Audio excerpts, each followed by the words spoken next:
Goodbye. Isa kadlaw ra jud. Goodbye na siya. Nako isa ka upang ni. Nag-apply kahapon. Kahapon rin siya tamad. Isa kadlaw ra siya. Goodbye na siya karong adlaw.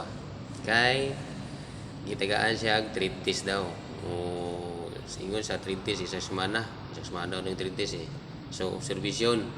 Kita rin man good, sulod ka diri kinahanglan na kapay isa ka semana tanawon sa nahimong skill, tanawon sa imong performance, aga katagaan og rate kung pila imong rate. So papirma ka kontrata pagkatapos ng isa ka semana. So temporary sa ka kung mag-observation pero may sweldo ka siyempre. Minimum ang sweldo mo sa sulod sa isa ka semana. Pero pwede ka po ka overtime anara. So mo to ingon sa wala do challenge.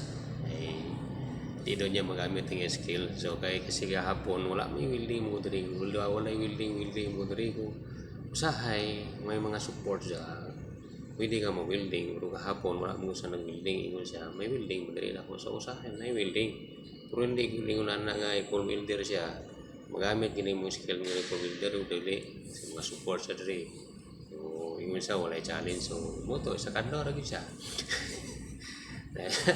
treatise nga sa yun siya kasi mana treatise talera mo na o treatise yun o servisyon wa sa kagwanta wala ka trasa mataka wala challenge